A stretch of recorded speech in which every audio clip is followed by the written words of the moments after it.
I am Kristina, vocalist and harmonica player for Zepparella, and you are watching the Zepparella Learning Channel. Thank you so much for joining us. This is the second video in a series of 3 videos where I am talking about the song Kashmir. An epic Led Zeppelin song, one might say one of the most epic Led Zeppelin songs, and I have to say one of the most requested songs at Zepparella shows. So we have taken a deep dive into this song, and in this video I'm going to talk about, in the vocal chair, what I felt. I'm going to share my experience learning the song and what I felt was necessary for me to know as a vocalist to really get this song under my belt. Like many Zeppelin songs, this is not your traditional verse, chorus, bridge, verse structure. Hardly any Zeppelin song is. Which means that you really have to pay attention to what's happening structurally and make little notes for yourself and know what's going on in the song. And for a vocalist to only be thinking about their vocals is great, but you might kind of drown if you don't really pay attention to what's happening and make a little structure for yourself. So in this video, I'm going to talk about 3 little elements of that. One, how I mark up my lyrics much more in much more detail, and I use them as a chart. So I called it before, you were charting out your lyrics. So I mark up my lyrics as if it were a lead sheet. I've played piano and I play harmonica, and when I have to play a piece on those instruments, I use a chart with little basic chords or little basic notations of what I'm playing. I do that same thing for vocals, but I make my lyric sheet that chart. So I'm going to show you what I do. So we're going to talk about how I notate it for structure. I'm also going to talk about phrasing, because Plant is such a creative voice when it comes to phrasing, and you really have to pay attention to it and know where you're landing within each bar to be able to phrase some of these things properly, and it's good to learn how to kind of get that under your belt. And I'm also going to talk about dynamics. So this is all kind of under the umbrella of me really wanting to hit home that I feel like a vocalist should come in as a musician and approach your songs with a musician's sensibility and think about all these things. So we're going to dive into those today. Okay, structure. Led Zeppelin's music is a wonderland of beauty, power, sophistication, and grit. And it takes you on these big, ethereal journeys. But in order to get there, as the musician's playing it, you have to get your structure down first before you can enter those zones. So right now I'm going to talk about how I go into detail on my lyrics to notate the structure of the song. Okay, the very first thing that I think a musician, singer should think about is what key is the song in? I mean, how many times do you not know what key the song you're singing is in? I think it's important to know that. So Kashmir's in D, so that's kind of where we're hovering around in the key of D. And the big one that Kashmir gives me the opportunity to talk about is counting. When you're a singer, how important it is to count. Your chart is your roadmap for the counting. And if you don't know what I mean by that, I'm just going to do a super quick example of a piece of music is made up of bars of beats per measure, it's called, right? And this song is in the time signature of 4/4, which is a pretty standard time signature. It means the quarter note is a beat, and that there are 4 of those in each measure. And if you don't know what a bar is, that's okay. Everybody feels it naturally, and you don't even know it. I'm going to use an unusually more straightforward Zeppelin song to demonstrate that. So Whole Lotta Love is a 4/4 feel, and it's really natural. So if you think about it, da da da da da, 2, 3, 4, 1, 2, 3, da da da da, 2, 3, 4, 1, 2, 3. You need cooling, baby, I'm not fooling. It's in that really relentless 4/4, right? And that's easy to feel. Okay, so that's what the counting is. So each one of those beats of 4 I consider a measure.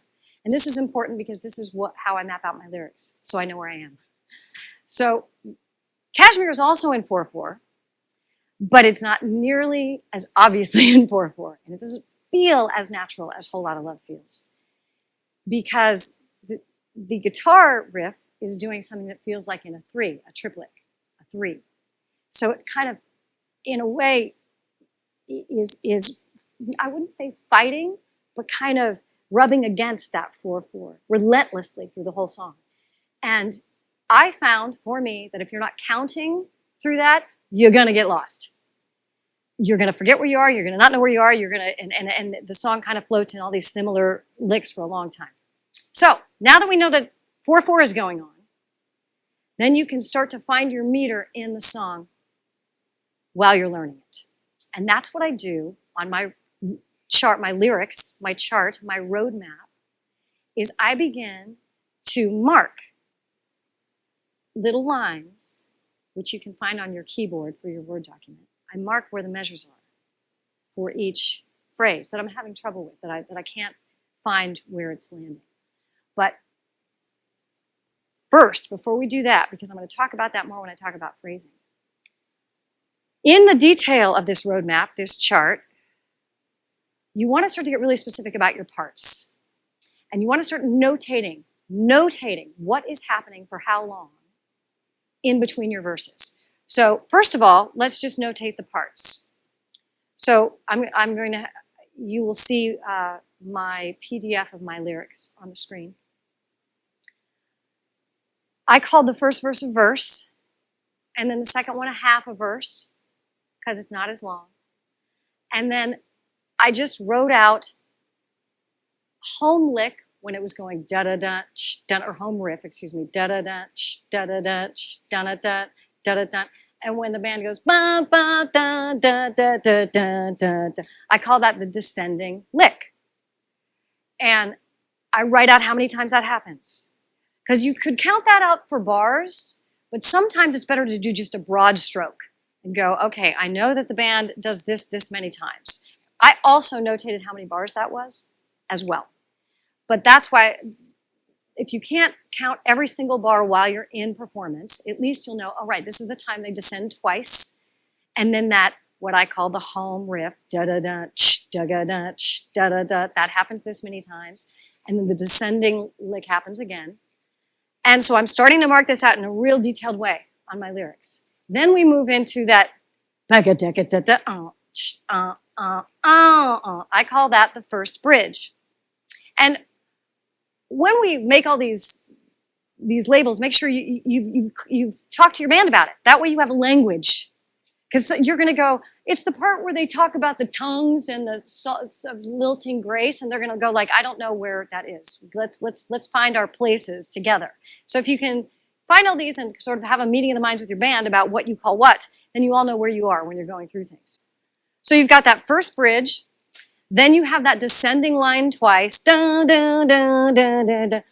Then you have the chorus. And we agreed to call that the chorus. I mean, you could call it a second bridge or whatever. That's why you have to figure out, the band has to have a meeting in the minds of what you want to call it. Because this, what is it? it's uniquely Zeppelin. So we all decided to call it the chorus.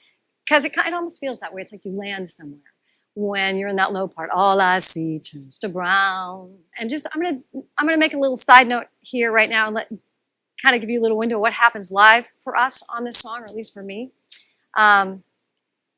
This is the moment where I hold that big long note, or he holds that big long note, trying to find where I've been. And that's just held out. And that's a big moment. So I kind of hold that out to however it feels that night, and I try to give it my all. And a lot of times, more times than not, like I've got the note going, I've got the note going, and then I end it, and I have no idea where we are. And I know that we're back to that home riff, da-da-da, da-da-da, but I don't know where we are. I don't know, I know how many is supposed to happen after the chorus, but I don't know where we are because I've just sung over it. So I always look to Gretchen, and we make a little nod because the home riff goes twice, da-da-da, da-da-da, da-da-da, da-da-da, da-da-da, da-da-da, da-da-da, da-da-da. So I have to know which one am I on. Am I on the first or the second one?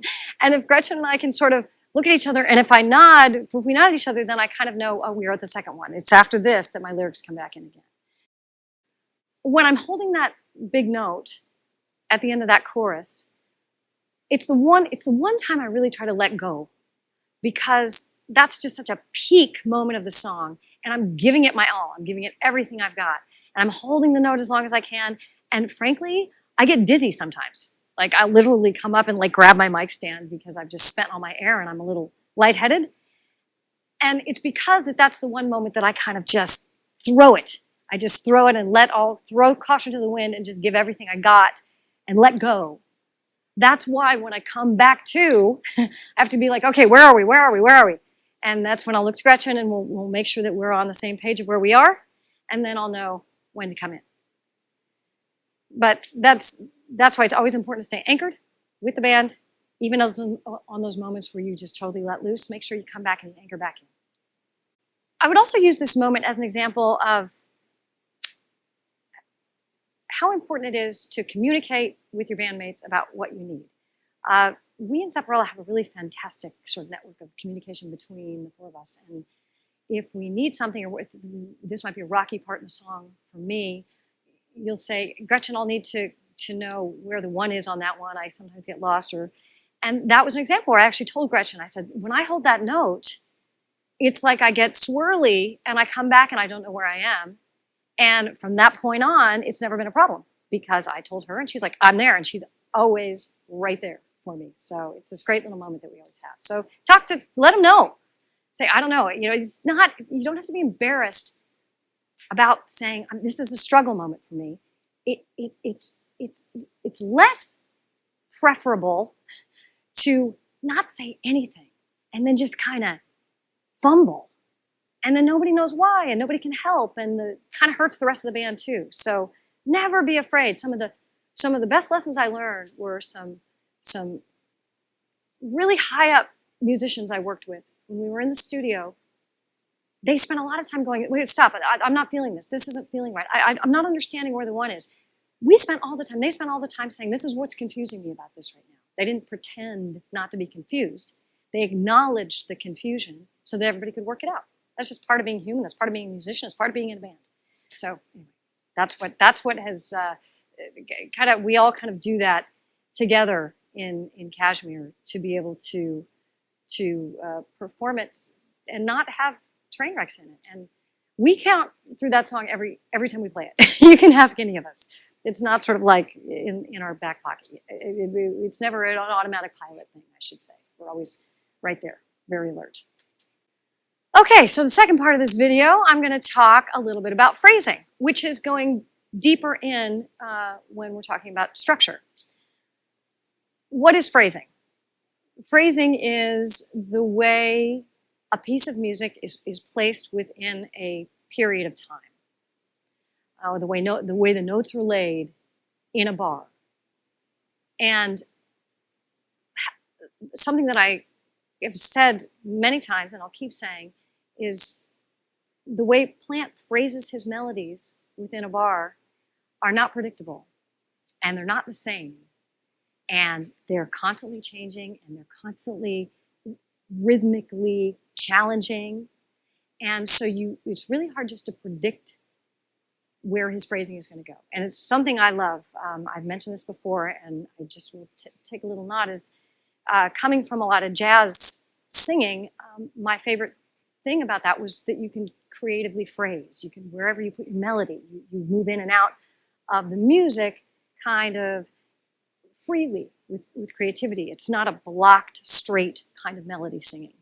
And that's one thing I really resonate with the way Plant has sung and designed the melodies of the songs. So anyway, when I'm learning a phrasing of a song like Kashmir, if it wasn't already in the memory banks, this is a beast for me to try to figure out how he's phrasing each line, because they're so unique and they're so different every time. So this is where my handy little notes come in on my chart, my lyric chart. And what I do is I make those notations where a bar would be, where I've counted my 4, right? I make a line at the beginning of the bar and I make a line at the end of the bar. And I make notes as to when the vocal comes in.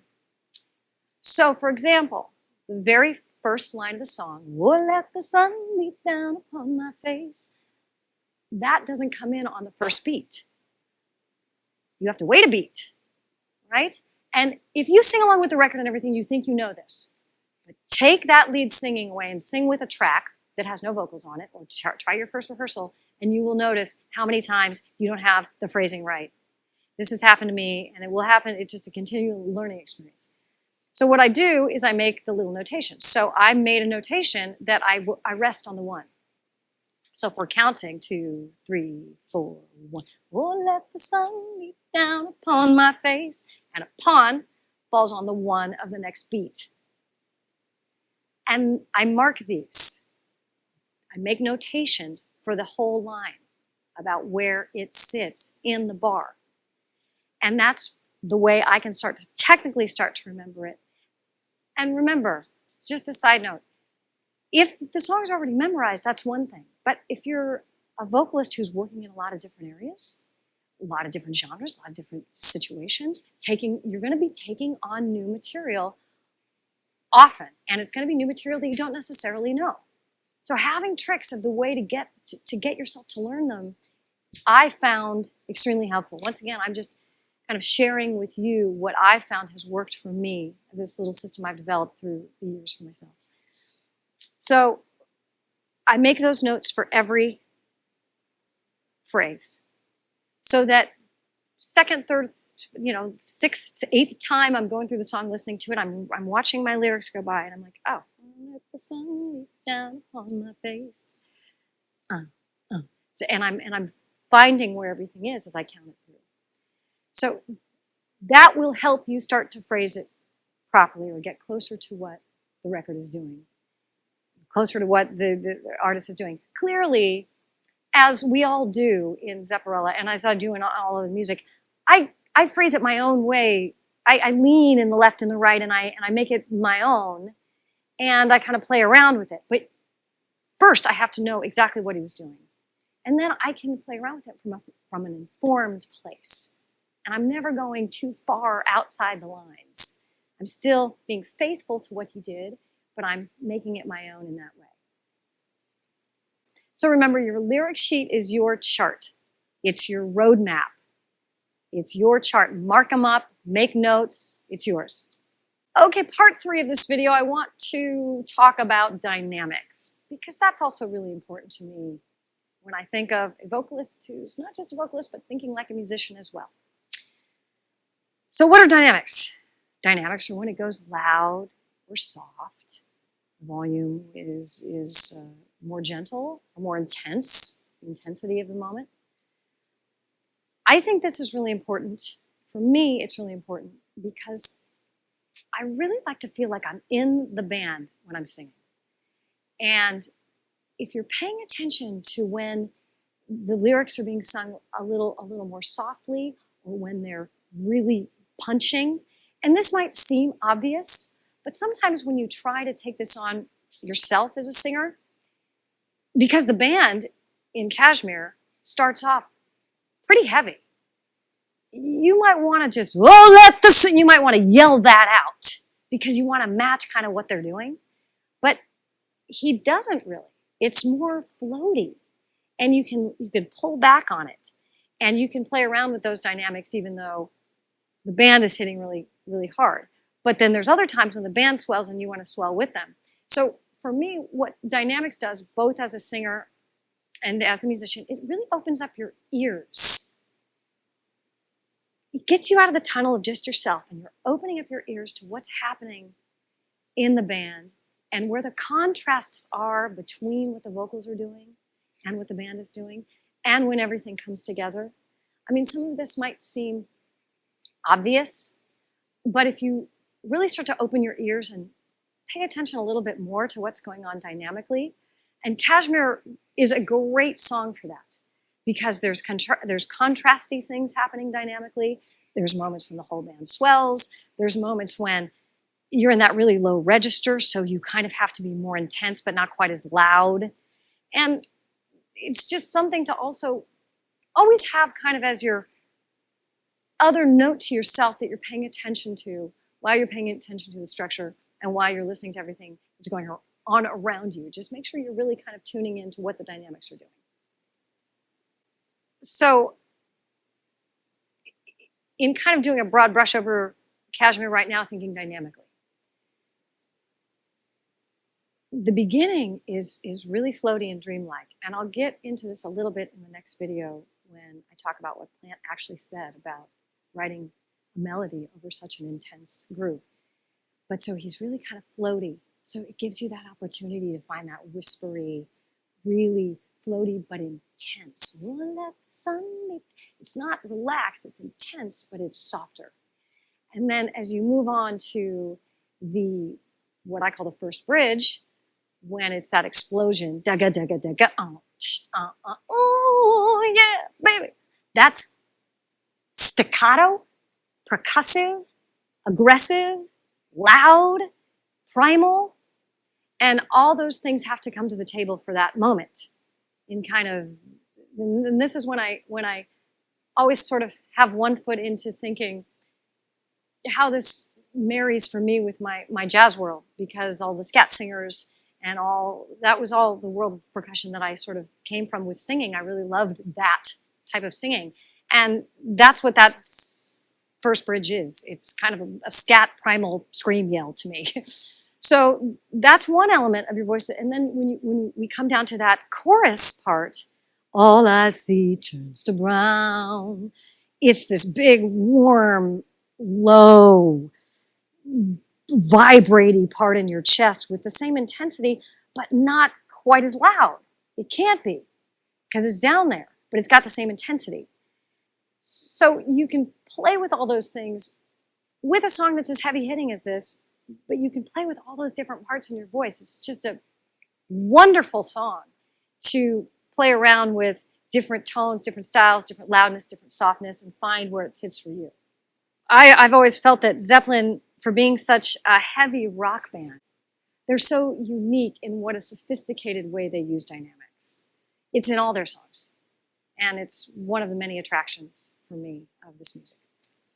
Okay, so I've kind of shared with you my feelings about structure and knowing your structure as a vocalist. And remember, always think of yourself as a musician, not just a vocalist, but a musician. And use your own, when I started marking up my own lyrics thinking this is my lead sheet, I just found the notations that I knew would make sense for me.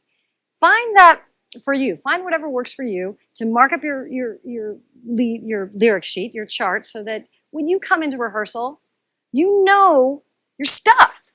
You know what you're doing. The band will respect you so much, and it will make rehearsal go quicker.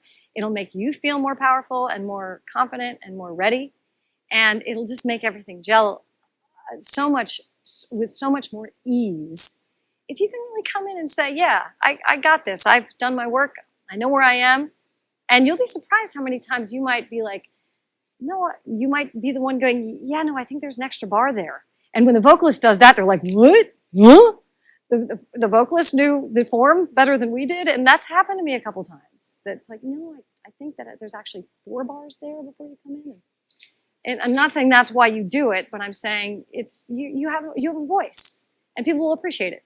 So there you go. So in the next video, I'm going to talk about a little bit of what Plant said about taking on this song, writing the song, the history of the song.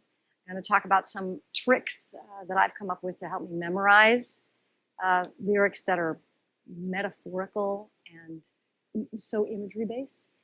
And I'm going to talk about what this made me think of as a songwriter. That's it for video 2 for Kashmir, and hopefully we'll see you in the next one. Thank you so much.